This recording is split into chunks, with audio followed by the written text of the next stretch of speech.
Good morning, guys. It is, what's today? It's Wednesday today. I got a little bit of a croaky voice this morning, but today we are going to start work on Project 180SX. So thanks very much for jumping back in and watching this video. At the end, if you like it, make sure you click that like button, hit the subscribe button, and check those notification bell icon on. But today what we're going to do is we're going to do a bit of a service on this. Now, whenever you get a new car, like a second-hand car, the first thing you want to do is give it a service, because you have no idea when it was last serviced, what the service history is like.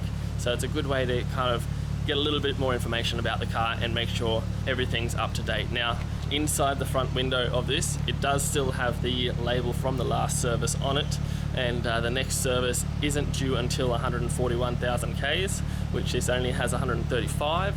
So it's technically not due for it yet. However, because it is a new car to me, it's best to do a full service on it anyway, just to make sure everything is all good and make sure it's all running right. So that's what we're going to do today. I've got a whole bunch of things down here. We've got some Castrol Edge, we've got a oil filter, fuel filter, some engine oil, additive, fuel doctor, coolant, spark plugs, and some tools on my phone. So that's what we're going to be chucking in today.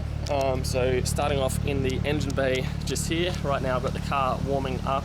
Whenever you do an oil change, it's easier to do it when you have the oil warm. When it's too hot, obviously it's going to burn you, so just be careful of that. But it is easy to drain out and to do it when it's got warm oil in comparison to cold oil and oil that's been sitting. So that's what we're going to do. And yeah, keep watching and hope you enjoy. Hey guys, so that's been probably maybe 5 minutes or so, so let's pop the bonnet and we'll get started. First thing to do is drain the oil.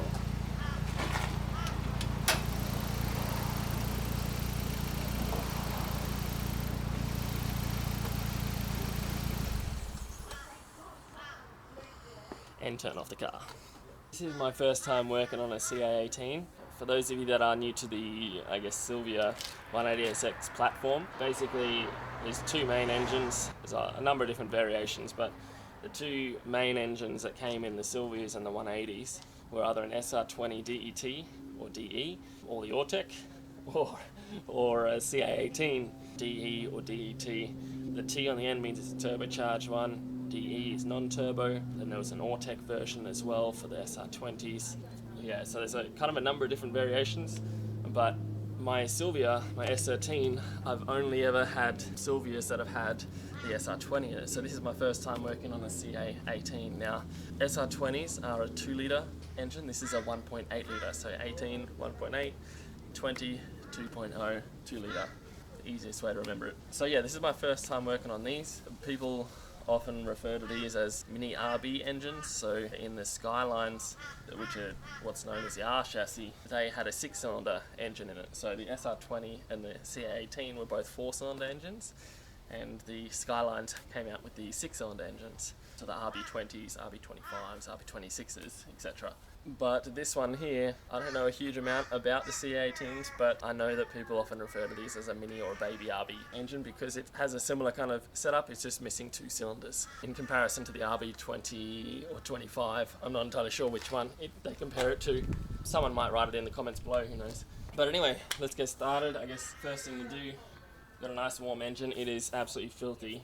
And because I'm going to be going back and forward to the camera, I'm going to chuck some gloves on so I can take them off so that I'm not getting black crud all over the camera. First thing we'll do, we'll change the oil. Because it's still riding on stock suspension, it's not overly low, so I think I should be able to reach it underneath without doing anything, without having to do anything. But I will also chock up the wheel, so make sure you chock up the wheel so it doesn't roll or anything like that when you are working on the car. And then I'll have to try and find out where the, holy crap, that's on tight. Oh man. Yep, this is why it's a good idea to just... Oh. Well, this is a good start. Alright, let's see if we can get this sucker off. Oh. And that was the oil cap. Okay, so I've chocked up the wheels. This was some bricks. They'll do the job. I've chucked up both rear wheels at the moment. I did just pop my head underneath to try and see if I can reach the bung for the oil drain. and I forgot that this is still very original, and so it still has the whole splash tray thing underneath, so I'm gonna have to get under there and get all of that off first. So you see underneath here we've got the whole splash guard still up, so I've got to undo all that before I can even get to the bung, and yeah, then we'll check back in then.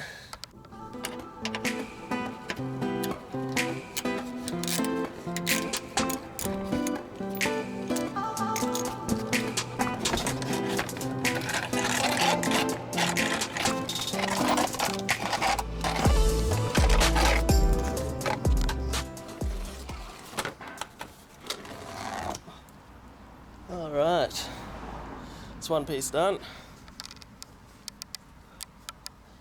I tell you what though, that is actually in really good condition for something of its age.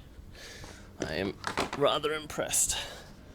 But a few extra things you might need when you're working on older cars is some WD-40, because there's sometimes bolts that haven't come undone for many, many years, and some side cutters.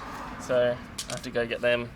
This one had some straps on it, but let's now proceed with the service. Because I'm doing all of this at home, I don't have all the tools that some of the mechanics have and everything. So when you're doing the oil change, obviously you need a oil drain pan, which looks disgusting. Because this is our driveway, we don't want, you know, a whole bunch of stuff underneath to bypass that.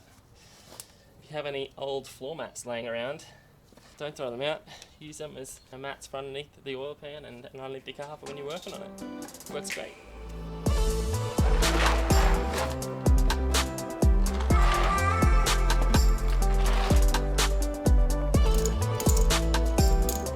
Alright, so that was a 14mm bolt that I had to undo. So I've left that just draining underneath here now. So let's see if you can see it draining under there. And we've got the mats underneath to catch anything. Plus also it works well to just take the oil bung out and just chuck it straight on there. But while we're letting that drain out, what I'm going to do is I'm going to start checking some of the other things in here. Let's have a look at the coolant, see what coolant is. Oh, that is disgusting. That is absolutely rank. We are replacing that. Have a look at this. This is the coolant overflow bottle with a whole bunch of crud in there. I don't know if you can see that, but it's just brown, and I'll chuck my finger in, see if I can, yeah, look at that. That is just revolting. That whole thing is getting replaced. Often with these, after a while, they go quite soft. I've actually already ordered a replacement radiator overflow bottle. It's one that I got from GK Tech, I'm pretty sure. Yeah, it's one of the GK Tech ones. They're pretty cheap. I don't think they're that expensive. I'll have to check out the radiator as well. That is still a little warm. You can probably find it open, but I'll just wait a minute anyway. Fuel filter looks like it's been on there for a while. Yep, we've got some cable ties holding some vacuum lines over here for something. Got a lot of cleaning to do. We'll also take out the spark plugs and check that out. Brake fluid. Let's have a look at this. Could probably do with replacing, I'd say. It looks quite dark in there. Doesn't smell the best, but it doesn't smell the worst either. I've smelt worse. I know in my Sylvia, after a track day, obviously it kind of heats it up a fair bit and burns it, so then I have to replace it pretty much each time. But there's a distinct smell of when it's all burnt, and it doesn't quite have that smell yet, but you can tell it's starting to get there. While we're waiting for the oil to drain, the oil filter itself is just down here. So on the CA18s and on the Sylvias, it's on the left-hand side. That's this one just here. So we'll take that one off and go grab the new one and get that one ready to put on as well. Technically, I could have probably done an oil flush through this, but we didn't. Alright, now you'll have to bear with me too if the camera angles are a little weird and everything with this video. I'm a little new to the filming myself doing work on the car, so hopefully it doesn't look too bad, but we've got the new oil filter here, the Z145A, so let's see if we can get this other one off.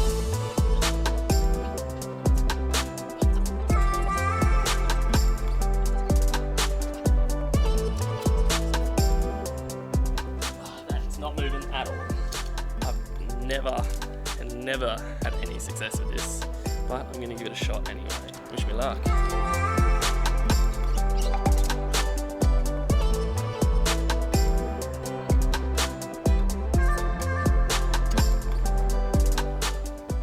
Yummy. I'm glad that I'm changing this because that looks disgusting. That is black, and I need another rack.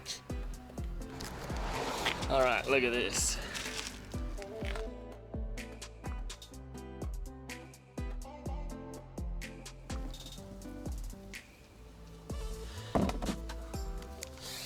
That is why you want to change your oil in your car. Now the oil we're using in this one this time is Castrol Edge 10W60. Yeah, we'll be changing it again anyway. But we're going to chuck this one in. When you chuck in a new filter, you want to make sure you chuck a bit of lubrication on the seal. Always give it a shake.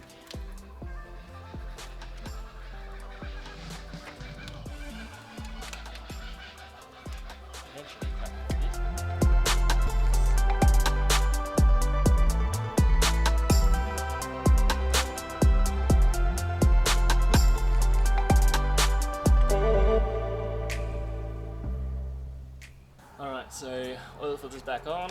Now it's time to chuck the bung on underneath and then chuck the oil into the top. Let's get done.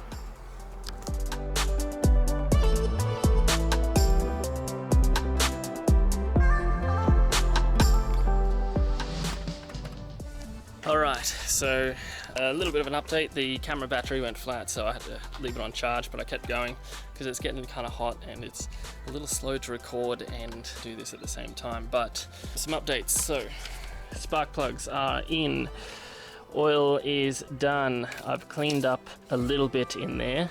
I did notice that this plate here was leaking oil, so I'm not entirely sure what that is in regards to what compartment that is with the CA18 engines, because I don't know a huge amount about them. So if someone knows, feel free to chuck it in the comments below. But basically I did notice that there was some old gasket goo around there that had worn away, which is what was causing the oil to leak into the compartment where the first cylinder is, where the spark plug is. So I've put some new gasket goo on around there, cleaned it all up, wiped it down, put new gasket seal on and restuck it all back down. So hopefully it doesn't leak into the first compartment now. But some other updates. So I've just got the fuel filter off. I'm about to swap that one over with a brand spanking newie, but this is actually why you want to make sure you replace your fuel filter when you can. So this here is all the crud coming out of the fuel filter. Now, I guess it shows two things. It's doing a good job because it's actually filtering stuff, but it's also really dirty, so we need to make sure we clean that and get some brand new fresh fuel. We want a fresh filter so that everything will stay nice and clean inside. I guess the only other update so far, because this battery is probably not going to last long enough for this, but the plans for today have changed slightly, because originally I was going to be doing the radiator overflow bottle and some fresh coolant. However, I've popped the cap in here and the inside of this actual radiator is, or at least from what I can see, is just all rust and all brown, and which matches up to what was in the top there. So what I'm going to do is I'm actually going to hold off on that, and I'm going to order a brand new radiator as well, and I'm just going to replace the whole radiator and do a full flush then, and replace the coolant overflow bottle and the radiator and fresh coolant throughout the whole system, because putting fresh coolant in now is going to kind of defeat the purpose, especially if I'm not driving it at the moment because it's not registered.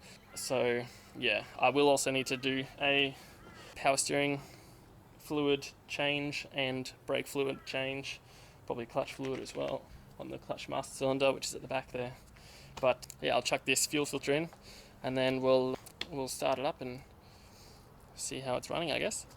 Alright, so I somewhat gave up on the gloves, so my camera's kind of somewhat black, it was white to start off with. But anyway, now fuel filter's in, spark plugs are in, oil is changed, thingamajig plate is all re-gasketed up and stuck in. Technically it kind of says on the packet that you're meant to leave it for 24 hours for it to harden properly. So I'm not going to start it up for very long, but I am just going to quickly start it up just to see if it's all running again. So should be all good.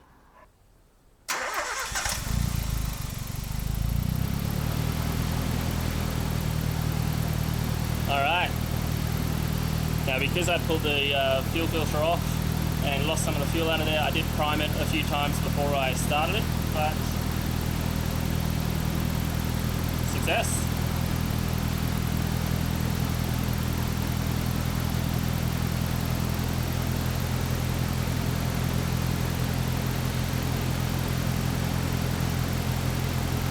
So what I was just doing then was just checking to see for any leaks that I could feel straight away, see if there was anything leaking from the fuel filter, see if there was anything leaking from the oil filter because we changed that.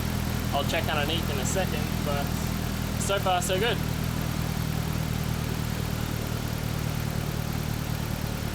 Looks like we're a winner. Alright, well, if you liked this video, if you didn't like it, sorry. If you did like it, make sure you hit that like button and click the subscribe button. Chuck your bell notification on to get notified when the next video goes up. But this is the first, I guess, teardown of the Project 180SX. Bit of a basic service, still got lots more to do. This is just a start. We've got lots of things that I'm going to do with this car, and we're only starting on this little bit here first. But yeah, stay tuned for the next episode to see what we get up to then. I'm going to order a new radiator. I've already got the overflow bottles sitting there ready to go. I've got some suspension to go in at some point. We've got the whole car's going to get repainted at one point. The interior, I need to work on that as well. I've got a whole bunch of things planned for this car, so make sure you stay tuned and I'll see you in the next video.